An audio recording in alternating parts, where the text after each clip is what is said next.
급기야. 1732년에는요 아주 충격적인 보고가 하나 올라옵니다. 충격적인 뭐예요? 한번 보시죠. 전라도 강진현에서 굶주린 백성이 사람의 시체를 구워서 먹은 변고가 있었다. 어머. 전라도 강진에서 유랑민이 10살 아이 시신을 구워 먹는 참변이 발생한 겁니다. 어이구야 이게. 당시 경기도, 충청도, 전라도, 경상도까지 대흉년의 연속이었거든요. 자, 이러니까 영조가요 대신들을 불러 모아가지고 백성들을 구제할 대책을 마련하라고 이야기합니다. 이때 박문수는요 또다시 다른 신하들이 분노할 만할 제안을 아 파격. 또 합니다. 이분 왜 이러십니까? 자, 여기서 문제 한번 보겠습니다. 이때 박문수가 백성들을 돕기 위해 했던 파격 제안은 무엇일까요? 정답. 오, 좋습니다. 정답 그거밖에 없어요. 뭡니까? 신하 집에 있는 물건들 다 가지고 팔아서 흉년을 해결하자. 다 가지고 와서 하자. 80%까지는 비싸게 갔어요. 오. 오답 정답. 정답. 그죠? 신하들의 월급 없애자. 잠깐만. 신하들의 급여, 신하들이 받는 무언가를 잠시만요. 99% 가다가 네. 막판에 지금. 정확히 해야 돼요. 정확히 해야 돼요 선생님. 지금 난 정확히 정확히 해야 돼요. 알아요. 좋아요. 저 오케이. 오답 정확히 한번 가봅시다. 정확히. 예원 씨. 신하들의 네. 월급을 어. 삭감한다. 정답 정답. 아이 완전 줄야지 지금 시체를 그거 한다는데 그 완전 안 주는 것도 아니고 삭감 가지고 벌벌 끓으면 어떡하냐.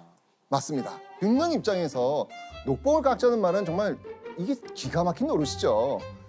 그래서였을까요? 박문수의 주장 이후 대신들은 다른 문제로 화제를 돌립니다. 그러면서 녹봉 얘기를 또 끊어줍니다. 그 그림 그려지지 않아요? 네. 녹봉을 끊어야 됩니다. 전하, 그런데 지금 저 상남지방에 누군가가 다쳤다고 합니다. 아 바꿔야지. 이렇게 이야기를 전환시키는 거 있잖아요. 바꿔야지. 자, 이렇게 되면서 녹봉 삭감은 흐지부지 하는 듯 했습니다. 네. 자, 그런데 회의 막바지쯤에 이런 소리가 들립니다. 지위 고하를 막론하고 녹봉을 감아라. 박문수의 제안에 찬성하는 이가 있었던 것이죠. 누굴까요? 어이구야. 유일한 한 사람. 영조. 맞습니다. 영조였습니다. 이 박문수의 강력한 주청에 그게 옳다는 걸 확신한 겁니다. 백성의 문제 안에서 둘의 마음은 같았던 것이죠. 하지만 이 녹봉을 삭감하는 조치가 취해진 이후에도요. 백성을 돕기 위한 대책회의는 며칠 동안 이어집니다. 자, 그 정도의 조치로 국가 재난 상황을 수습할 수는 없었기 때문인데요. 자, 그런데 이 회의가 거듭될수록 박문수의 분노는 계속 올라갑니다. 계속 올라갑니다. 왜냐하면 이 박문수가 봤을 때 이 계속 지금 회의 나고 있는데 네. 와, 이 너무 소극적인 거야. 다른 대신들은 서로의 이익에 피해가 갈까 봐 눈치 보느라고 이 뾰족한 대책 하나 내놓지 못하고 있는 그런 상황이 계속 벌어지는 겁니다. 그런 상황을 박문수가 지켜보면서 얼마나 답답했겠어요.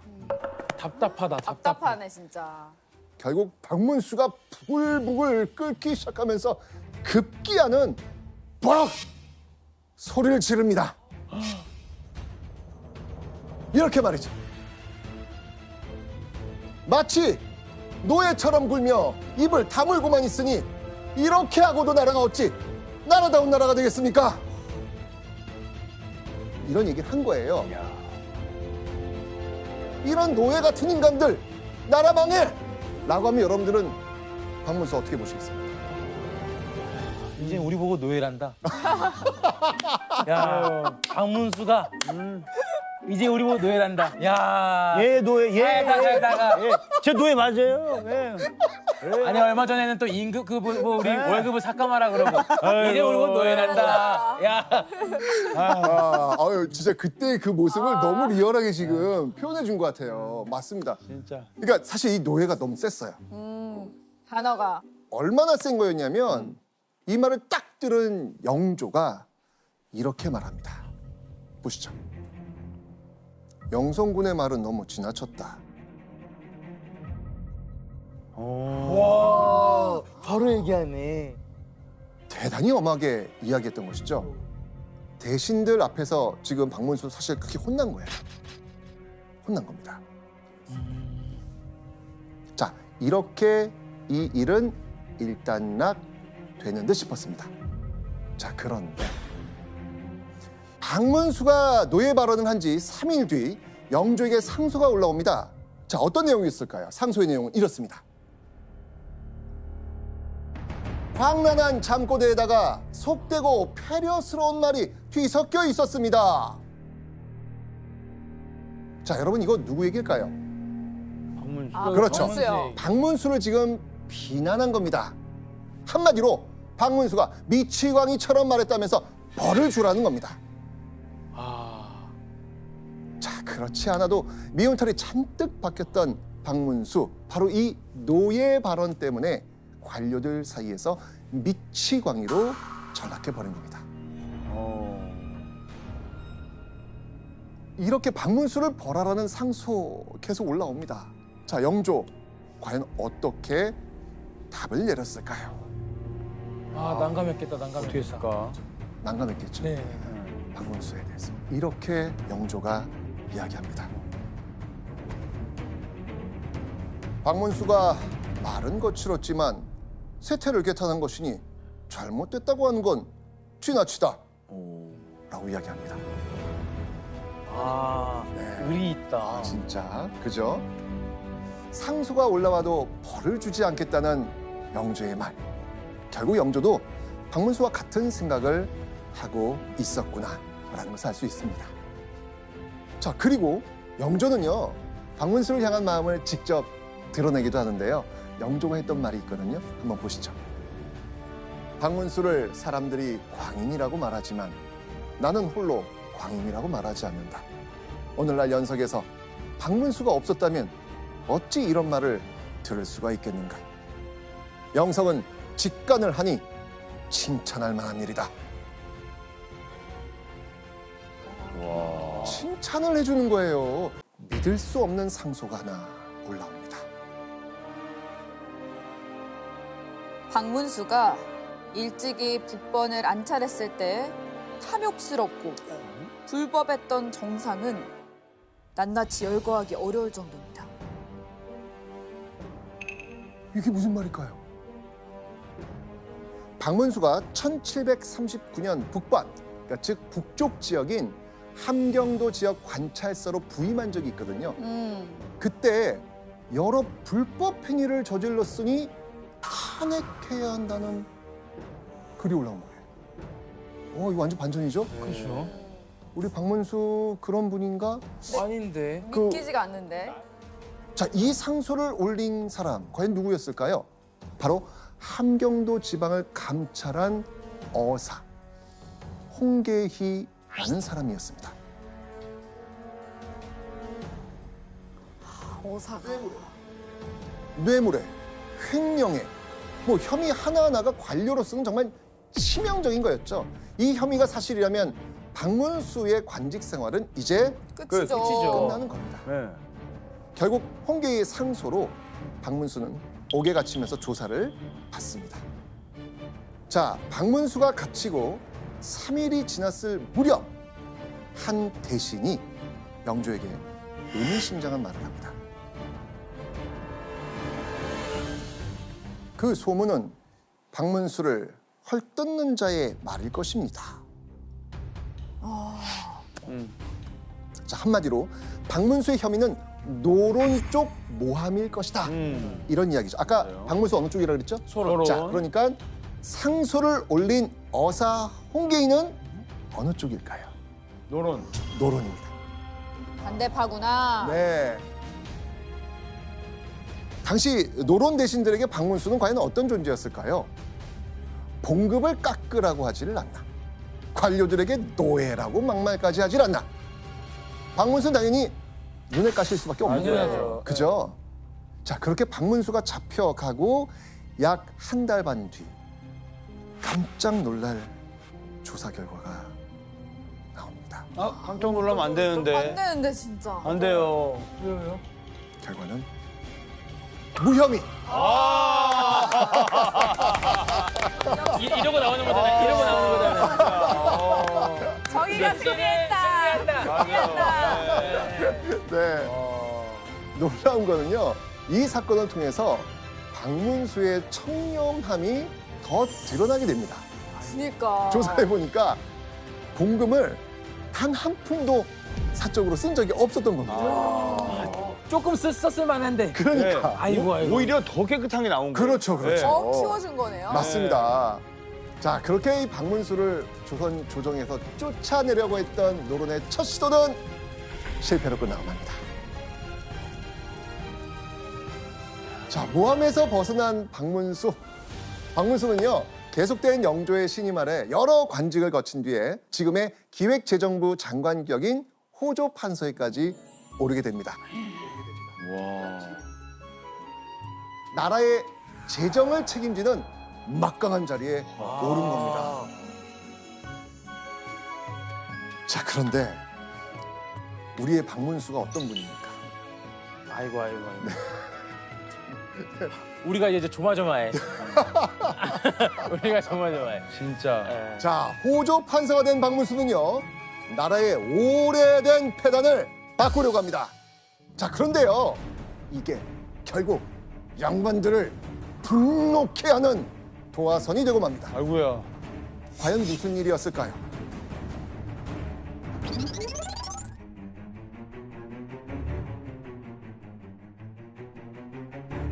박문수는요, 조선의 세금 제도를 개혁하려고 합니다. 어휴. 와. 어휴. 자, 그 중에서도요, 특히 군대, 이 군에 관련된 세금인 군역. 자, 이 군역을 뜯어 고치겠다고 나옵니다. 자, 여기서 잠깐 이 군역은요, 조선시대 성인 남자의 의무입니다. 원칙적으로 16세 이상 60세 미만의 양인 남자라면 16개월마다 2개월씩 군사활동을 하거나 노동력을 바쳐야 했습니다. 돈 16개월마다 한 번씩 군대 가시면 어떠시겠어요? 16개월마다 2개월씩이요? 네. 한 10개월까지 괜찮다가 6개월쯤부터는 하면서 계속 그렇게 살겠죠. 맞습니다. 네. 폐단이 극심해지니까 나라에서는요, 군복무가 그렇게 힘들어? 그러면 대신 옷감으로 내. 이걸 이제 군포라 그래요. 네네. 그러니까 쉽게 얘기하면 군대 안 간 대신 뭐 내라는 거예요. 옷감을 내라. 옷감은 곧 돈이 되잖아요. 돈 내라는 거예요. 돈 내라고. 네.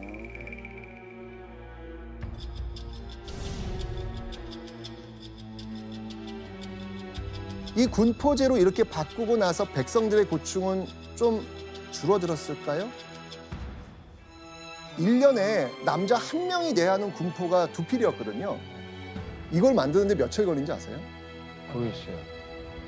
꼬박 100일가량이 걸립니다. 100일이요? 네, 만약 집에 남자가 3명이 있다.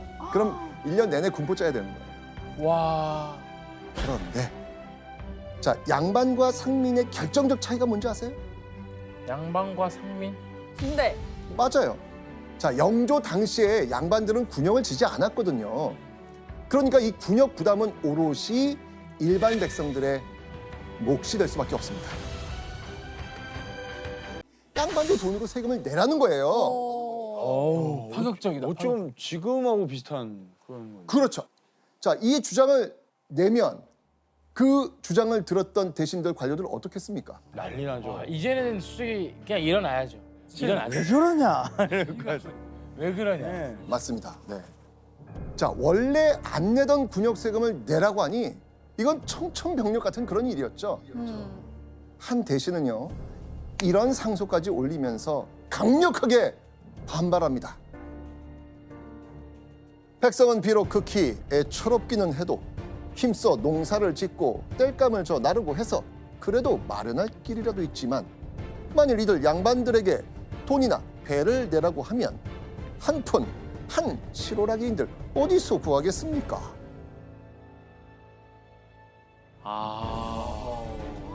양반들이. 그런데 양반들. 지금 양반 집에 있는 재산은 다 어디서 왔습니까? 어디서 구한 겁니까? 이렇게 얘기하겠죠. 황당하게도 조선에서 제일 가난한 건 누구다? 양반들. 양반이다. 그래서 못 낸다는 거예요. 심지어 양반에게 평민과 차별 없이 돈을 징수하면 원망과 저주가 있을 겁니다. 라고 하면서 협박성 발언까지 서슴지 않습니다. 양반? 또 한 번 박문수가 조선 조정의 공공의 적으로 떠오른 겁니다. 어허. 자, 조선의 양반들을 적으로 돌리면서 낸 이 박문수의 파격적인 주장 받아들여졌을까요? 근데 반발이 정말 컸을 것 같은데, 자. 이번에. 해내면 박문수 인정. 인정. 인정. 받아들여지지 않습니다. 역시. 이건 좀 컸구나. 양반까지 군역 세금을 거두자는 박문수의 호전론은 시행됐을 때 이거 어땠을 것 같아요, 양반들? 반발하죠. 그렇죠. 그러니까 영조도 사실 부담이 됐던 거예요. 하지만 영조는 비록 박문수의 호전은 아니었지만 새로운 세금제를 선포하죠. 자, 이것이 바로 시험에 꼭 나오는 별점 체크 포인트. 네, 바로 균역법. 영조의 균형법. 너무 시험이 많이 나오죠? 네, 많이 나오. 군포를 절반인 한 필로 감아라. 1년에 2필이던 군포를 절반으로 줄이라고 명했던 겁니다. 교수님, 우리가 교과서에서 배웠던 그 영조의 균역법이 박문수로부터 시작이 된 거였네요. 박문수가 주장한 호전론이 그대로 반영해서 적용되었다고 보기는 좀 어렵지만 균역법이라고 하는 것이 실시되게 되는 배경이 잘못된 제도를 바로잡자라고 하는 뜻이었는데 그런 박문수의 진심이 어느 정도 반영된 정책이라고 볼 수는 있겠지요. 그럼 그래도 원래 걷던 것보다는 세금이 줄여지니까 왕 입장에서는 조금 머뭇머뭇거릴 수 있잖아요. 줄어들니까. 네, 줄어드니까. 맞습니다. 당연히 부족해질 재원을 마련하는 방법 이거 고민해야 됩니다. 이 아이디어 또 누가 될까요? 박문수죠. 맞습니다. 박문수의 또 다른 파격적인 아이디어가 나옵니다. 전하, 어염세를 국가 재정에 보태어 쓰시지요. 그러니까 고기를 잡는 어장, 염세는 뭘까요? 소금. 네, 염전. 소금을 만드는 염전에서 걷는 세금입니다. 그러니까 왕실 가족들의 수입이었던 세금을 국가 운영에 쓰자는 게 바로 박문수의 주장이었습니다. 이게 지금 박문수가 지금 전방위적입니다. 지금 막 그러니까. 옆에 있는 관리처들이 지금 이제는 왕까지 치는 거예요. 지금요. 혹시 그러면 그 박문수가 당시 다닐 때는 그 경호원이 몇 명이었어요? 그리고 그 집을 지키는 사람도 많이 있어야 되고. 거기에 세금이 좀 나가야 될 거 아니에요? 그렇죠. 와. 자, 이때 영조의 반응 어땠을까요? 영조는요, 박문수의 제안이 상당히 의미가 있다면서 아주 흡족해합니다. 와, 바로 네. 그 친척들의 그런 게 있어도 네. 와, 한 번에 영조가 받아들입니다. 진짜 대단하다. 그러니까 어떻게 보면은 양반들이나 백성들에게도 좋은 본보기가 될 방법이라고 생각을 했던 겁니다. 와.